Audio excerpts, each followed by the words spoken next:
Siang itu, aku berdiri di ruang tamu rumah mewah milik suamiku dengan dada bergetar. Tanganku dingin, napasku berat. Bukan karena takut, tapi karena sudah terlalu sering menelan luka yang sama. Suamiku, lelaki yang berjanji mencintaiku seumur hidup, kembali melontarkan kalimat yang membuat harga diriku runtuh perlahan. Keluargamu itu kampungan. Jangan harap mereka bisa duduk sejajar dengan keluargaku. Kalimat itu bukan sekali ku dengar. Tapi hari itu terasa berbeda. Sebab malam ini, seluruh keluarga besarnya akan berkumpul. Para tamu penting, orang-orang berjas mahal, dan nama-nama besar yang selalu ia banggakan. Dan di tengah semua itu, ayahku akan datang. Ayahku yang selalu ia rendahkan. Ayahku yang hidup sederhana. Ayahku yang ia anggap tak pantas melangkah masuk ke dunia megahnya. Aku tak membantah. Aku hanya menunduk, menahan air mata. Namun ada satu hal yang tak ia ketahui, dan sebentar lagi akan menghantam kesombongannya tanpa ampun. Saat pintu rumah itu terbuka, dan ayahku melangkah masuk dengan langkah tenang. Aku melihat wajah suamiku berubah seketika. Bukan marah, bukan kesal, tapi ketakutan. Assalamualaikum, selamat datang di Pandora Bercerita TV. Jangan lupa like, komen, dan subscribe. Semoga Allah melindungi langkahmu, melapangkan rezekimu, dan menguatkan hatimu. Amin. Namaku Nadira. Aku lahir dan besar di sebuah desa kecil yang bahkan namanya jarang muncul di peta. Desa itu sunyi, dikelilingi sawah, kebun, dan jalan tanah yang berdebu saat kemarau serta berlumpur ketika hujan turun. Rumah kami sederhana. Dindingnya tak dilapisi cat mahal. Lantainya bukan marmer, tapi selalu bersih dan penuh doa. Di sanalah aku dibesarkan, bukan dengan harta berlimpah, melainkan dengan adab, kesabaran, dan rasa hormat pada sesama. Ayahku adalah sosok yang jarang berbicara banyak. Tubuhnya tegap, wajahnya tenang, dan sorot matanya selalu teduh. Ia tak pernah memakai pakaian mencolok, tak suka pamer, dan lebih sering terlihat seperti orang biasa yang tak punya apa-apa. Tapi sejak kecil, aku tahu satu hal. Ayahku memiliki wibawa yang tak bisa dijelaskan dengan kata-kata. Ketika ia berbicara, orang-orang mendengarkan. Ketika ia diam, orang-orang tetap menghormatinya. Ibuku perempuan sederhana yang hidupnya diabdikan untuk keluarga. Tangannya kasar karena kerja keras, tapi sentuhannya selalu menenangkan. Dari keduanya aku belajar bahwa harga diri bukan soal seberapa mahal pakaian yang kita kenakan, tapi seberapa lurus niat dan bersih hati yang kita miliki. Lalu aku menikah dengan Raka. Raka adalah kebalikan dari duniaku. Ia lahir dan besar di kota besar, di lingkungan elit dengan gedung-gedung tinggi dan gaya hidup serba cepat. Keluarganya terpandang, hartanya berlimpah, dan relasinya luas. Saat pertama kali mengenalnya, aku terpesona. Caranya berbicara percaya diri, pikirannya modern, dan kehidupannya tampak mapan. Ia mengatakan mencintaiku apa adanya, termasuk latar belakangku. Aku percaya. Awal pernikahan kami berjalan baik. Aku mencoba menyesuaikan diri dengan dunianya. Belajar etika pergaulan kelas atas, menghadiri acara-acara formal, tersenyum di tengah obrolan yang kadang tak kupahami. Aku menekan rasa canggung, karena aku ingin menjadi istri yang pantas baginya. Namun perlahan, retakan mulai terasa. Komentar-komentar kecil mulai muncul. Tentang caraku berbicara yang katanya terlalu lugu. Tentang seleraku yang dianggap terlalu sederhana. Hingga akhirnya, komentar itu mengarah pada keluargaku. Orang desamu kok masih begitu cara hidupnya? Kenapa keluargamu nggak pernah kelihatan berkelas? Aku masih berusaha berpikir positif. Mungkin ia hanya belum terbiasa. Mungkin ia tak bermaksud menyakiti. Aku memilih diam. Karena aku percaya diam adalah cara terbaik menjaga rumah tangga. Sampai akhirnya aku sadar, ini bukan soal kebiasaan. Ini soal cara ia memandang martabat manusia. Baginya, keluargaku adalah bayangan yang memalukan. Sesuatu yang harus disembunyikan. Sesuatu yang tak layak berdiri sejajar dengan dunianya. Dan aku, berada di tengah-tengah dua dunia yang perlahan saling bertabrakan. Awalnya aku pikir semua itu hanya perasaan sensitif seorang istri yang belum terbiasa dengan lingkungan baru. Aku mencoba menenangkan diri, meyakinkan hatiku bahwa Raka hanyalah tipe lelaki yang bicara blak-blakan tanpa maksud melukai. Namun seiring waktu, kata-kata itu tak lagi terdengar seperti candaan, melainkan penilaian yang dingin dan merendahkan. Setiap kali keluargaku menelepon, Raka selalu menunjukkan wajah tak suka. Ia tak pernah melarang secara langsung, tapi desahan napasnya, tatapan matanya, dan cara ia sengaja menaikkan volume televisi sudah cukup membuatku merasa bersalah hanya karena menjadi anak dari ayah dan ibu yang sederhana. Suatu malam, aku mengusulkan hal kecil, mengundang orang tuaku makan malam di rumah kami. Raka tertawa kecil, tapi tawanya hambar. Di sini, katanya sambil mengedarkan pandangan ke ruang tamu yang luas dan berkilau. Kamu yakin mereka bakal nyaman? Atau malah bikin aku malu? Kalimat itu seperti pisau tipis yang diselipkan perlahan ke dadaku. Aku mencoba menjawab dengan tenang, tapi suaraku gemetar. Mereka orang tuaku, Mas. Raka menghela napas, seolah aku baru saja mengatakan sesuatu yang sangat merepotkan. Aku tahu, tapi kamu harus ngerti posisiku. Lingkunganku beda.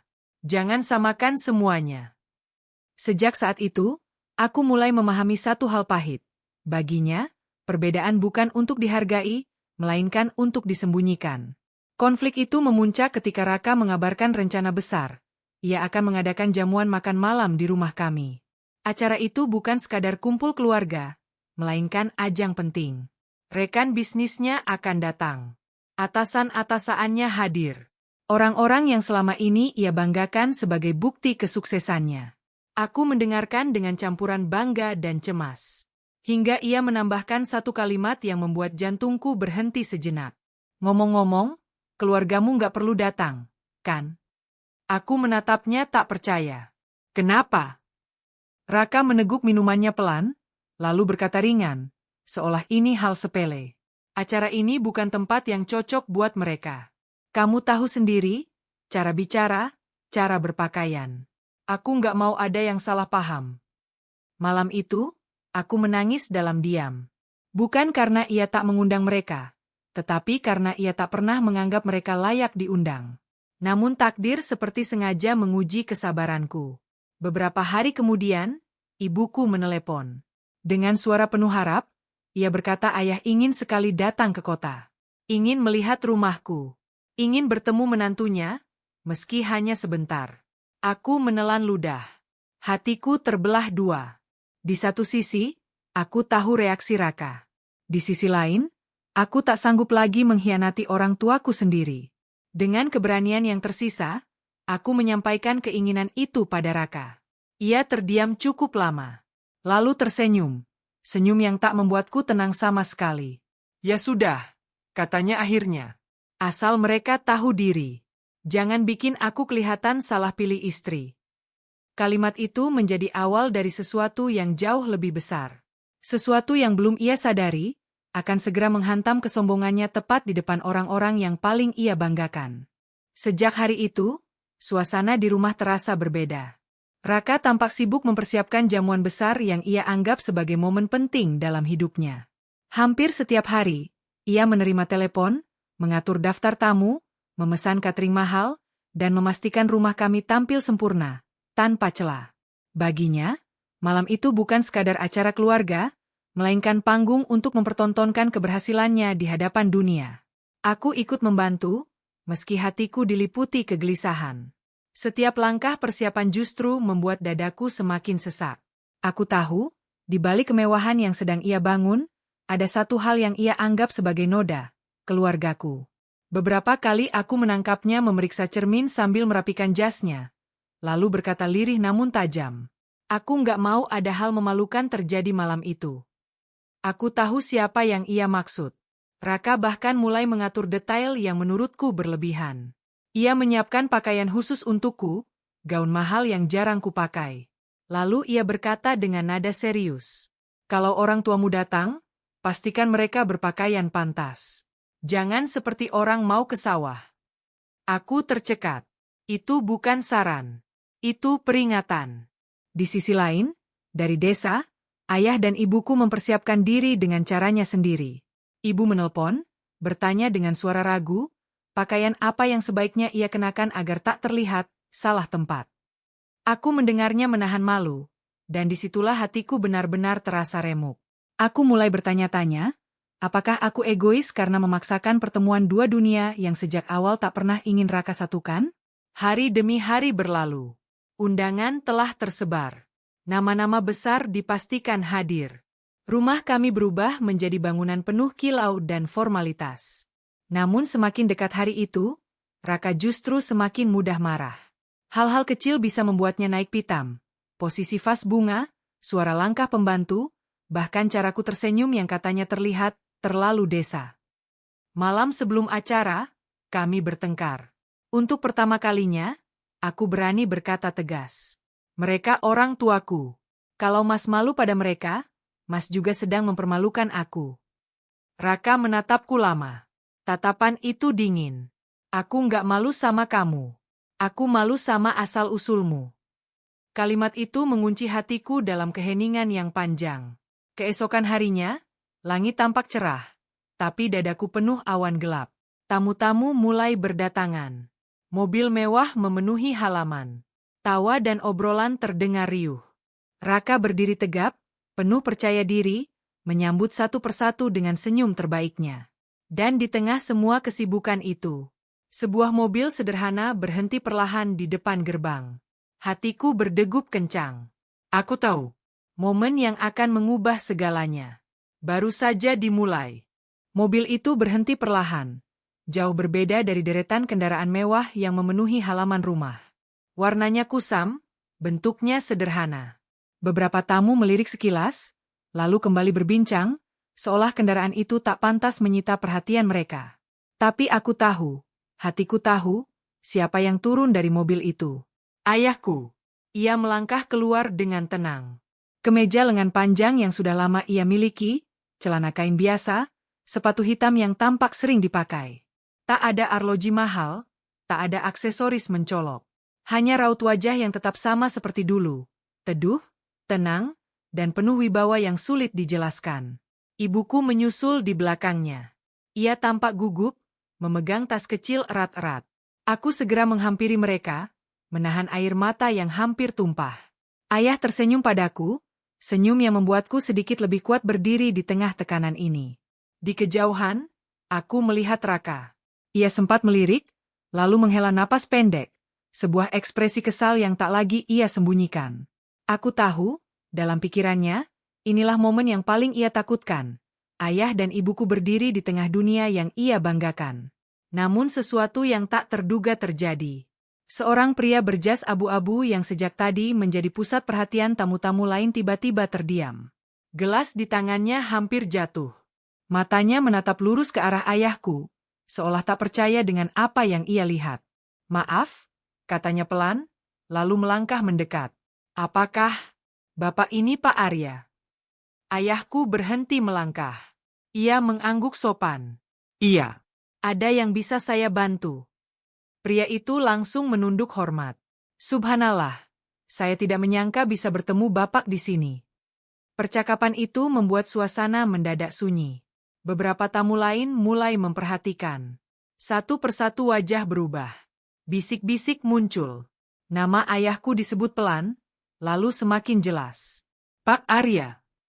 Yang dulu? Serius itu beliau? Seorang wanita parubaya ikut mendekat. Wajahnya terlihat gugup. Pak, saya murid Bapak dulu. Saya tidak akan sampai di posisi ini tanpa bimbingan Bapak. Aku terpaku. Dadaku bergetar. Raka berdiri kaku. Senyum di wajahnya lenyap sepenuhnya. Ia melangkah mendekat, wajahnya pucat, napasnya tak beraturan. Ayah? Suaranya bergetar, jauh dari nada percaya diri yang biasa ia gunakan. Ayah menoleh ke arahnya. Tatapannya tenang, tanpa kebencian, tanpa kesombongan. Kamu menantuku, ya? Katanya pelan. Saat itu, aku melihat sesuatu yang tak pernah kulihat sebelumnya. Kesombongan Raka runtuh seketika.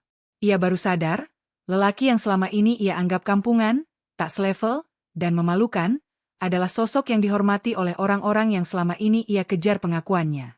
Malam itu, di hadapan semua tamu, dunia Raka berbalik arah. Dan di titik itulah, aku tahu. Kebenaran selalu menemukan jalannya untuk berdiri tegak, meski datang dengan langkah paling sederhana. Setelah bisik-bisik itu mereda, suasana yang semula tegang perlahan berubah menjadi hening yang canggung. Tak ada tepuk tangan. Tak ada pengumuman besar. Tidak ada pengakuan resmi tentang siapa sebenarnya ayahku. Justru disitulah letak kejutannya. Semuanya kembali tenang, seolah badai barusan hanya lewat tanpa suara. Ayahku tetap berdiri dengan sikap yang sama seperti saat ia pertama melangkah masuk. Tak ada perubahan raut wajah. Tak ada senyum bangga. Tak ada kata-kata yang meninggi. Ia hanya mengangguk sopan pada orang-orang yang menyapanya, menjawab seperlunya, lalu kembali ke sisiku. "Ayo, duduk saja," katanya pelan, seolah tak terjadi apa-apa.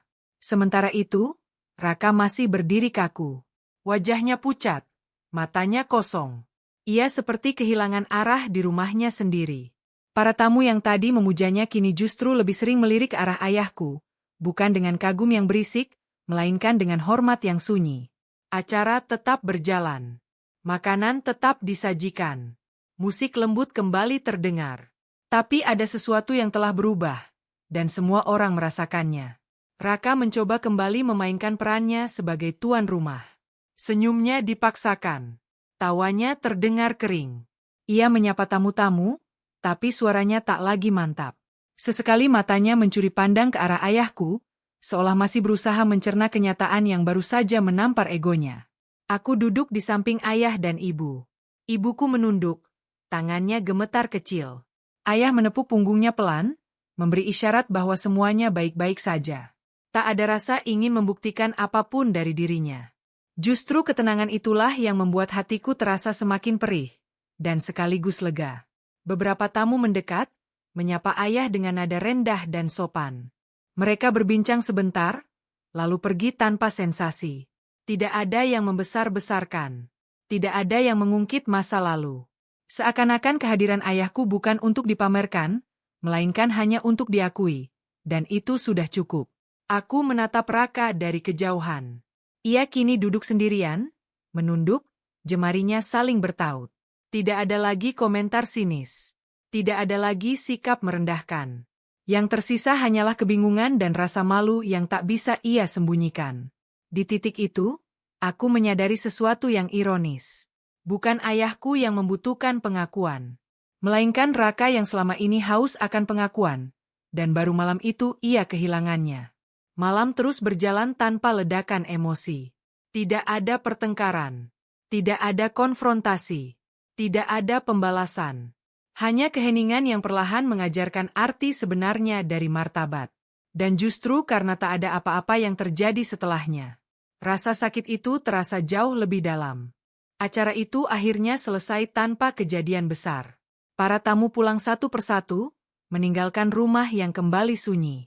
Lampu-lampu masih menyala terang, sisa aroma makanan mahal masih menggantung di udara, tapi suasananya kosong, seperti panggung megah yang baru saja kehilangan maknanya. Ayah dan ibuku bersiap pamit lebih awal. Ayah tak banyak bicara. Ia hanya berdiri, merapikan kemejanya, lalu menatap Raka dengan pandangan yang sama seperti sebelumnya. Tenang, tidak menghakimi, dan tidak pula ingin menang. "Saya pamit," kata ayah pelan. "Terima kasih sudah menerima kami." Kalimat itu sederhana. Tidak ada sindiran. Tidak ada penegasan siapa dirinya sebenarnya. Justru kesederhanaan itulah yang membuat Raka tak sanggup mengangkat wajahnya. Ia menunduk lama. Lalu dengan suara yang hampir tak terdengar, ia berkata, "Maaf, Pak." Ayah mengangguk pelan. "Jaga anak saya baik-baik." Hanya itu, tidak lebih. Setelah orang tuaku pergi, rumah terasa jauh lebih besar dan sunyi. Aku berdiri di ruang tamu, menatap lantai marmer yang kini terasa dingin. Raka duduk di sofa, jasnya sudah dilepas, dasinya tergeletak sembarangan. Untuk pertama kalinya sejak aku mengenalnya, ia tampak kecil. Tak ada kata-kata panjang. Tak ada pembelaan. Tak ada amarah dariku. Aku terlalu lelah untuk itu. "Aku nggak tahu," ucap Raka akhirnya, suaranya serak. "Aku benar-benar nggak tahu siapa ayahmu." Aku menoleh padanya. "Dan seandainya ayahku bukan siapa-siapa, apakah itu membenarkan caramu memperlakukan kami?" Raka terdiam. Pertanyaan itu tidak membutuhkan jawaban panjang, karena jawabannya terlalu jelas. Malam itu kami tidak bertengkar. Tidak juga berdamai dengan pelukan. Kami hanya duduk dalam jarak yang dekat, tapi terasa sangat jauh. Kesadaran datang bukan sebagai ledakan emosi, melainkan sebagai beban yang pelan-pelan menekan dada. Beberapa hari setelahnya, Raka berubah. Bukan perubahan dramatis yang penuh janji, tapi perubahan yang canggung. Ia mulai bertanya kabar orang tuaku. Mulai menahan komentar. Mulai belajar diam. Namun aku tahu, diam bukan selalu tanda pengertian. Kadang, diam hanya tanda seseorang sedang menata ulang egonya yang runtuh. Aku juga berubah. Aku tak lagi menunduk saat berbicara tentang keluargaku. Tak lagi merasa perlu meminta maaf atas asal-usulku. Aku menyadari satu hal penting. Harga diriku tak pernah bergantung pada penerimaan siapapun. Resolusi itu tidak datang dalam bentuk akhir yang indah. Tidak ada kepastian apakah Raka benar-benar berubah atau hanya tersadar sementara. Yang ada hanyalah kejelasan di dalam diriku, bahwa martabat keluargaku tak pernah perlu dibuktikan, dan cinta yang sehat tak seharusnya menuntut seseorang merendahkan asalnya sendiri. Dan dari situlah, aku mulai berdiri tegak. Bukan karena ayahku dihormati orang lain, melainkan karena sejak awal, ia tak pernah kehilangan kehormatannya. Waktu berjalan pelan setelah malam itu, seolah memberi ruang bagi semuanya untuk mencerna apa yang telah terjadi. Rumah yang dulu terasa megah kini sering terasa sunyi. Bukan karena tak ada suara, melainkan karena banyak hal yang tak lagi diucapkan. Raka menjadi lebih pendiam. Ia tak lagi melontarkan komentar tentang asal-usulku, tak lagi menyindir kesederhanaan keluargaku. Namun perubahan itu bukan tanpa jarak. Ada rasa sungkan, ada rasa bersalah, dan ada ego yang masih belajar menerima kenyataan. Kami hidup berdampingan, mencoba memperbaiki yang retak tanpa banyak kata. Aku pun memilih berdamai dengan diriku sendiri. Aku tak lagi merasa kecil ketika menyebut desa tempat aku dibesarkan. Aku mulai sering pulang, lebih sering menelepon ibu, dan berbincang lama dengan ayah, lelaki sederhana yang tak pernah sekalipun menuntut pengakuan dunia. Dari kejauhan, aku melihat Raka memperhatikan caraku berbicara tentang keluargaku. Mungkin untuk pertama kalinya, ia melihat bukan latar belakang yang berbeda, tetapi nilai yang selama ini luput ia pahami. Akhir cerita ini bukan tentang kemenangan atau kekalahan. Bukan tentang siapa yang lebih tinggi derajatnya. Melainkan tentang satu pelajaran yang datang dengan cara paling sunyi. Bahwa seseorang bisa memiliki segalanya, tapi tetap miskin dalam menghargai sesama. Dan aku akhirnya tahu. Aku tak pernah berasal dari keluarga yang rendah. Dari kisah ini, kita belajar satu hal yang sering terlupakan. Harta, jabatan, dan latar belakang tidak pernah menjadi ukuran nilai seorang manusia. Yang membedakan kita hanyalah cara kita menghormati orang lain, terutama keluarga pasangan kita sendiri. Jika kisah ini menyentuh hatimu, tuliskan di kolom komentar kota asalmu, dan mari saling mendoakan agar kita dijauhkan dari kesombongan dan didekatkan pada akhlak yang baik. Karena sebesar apapun dunia yang kita bangun, semuanya akan runtuh jika tak disertai rasa hormat. Jangan lupa subscribe Pandora Bercerita TV, nyalakan lonceng notifikasi, dan bagikan cerita ini agar semakin banyak yang mengambil pelajaran darinya. Tunggu kisah penuh makna lainnya di video selanjutnya.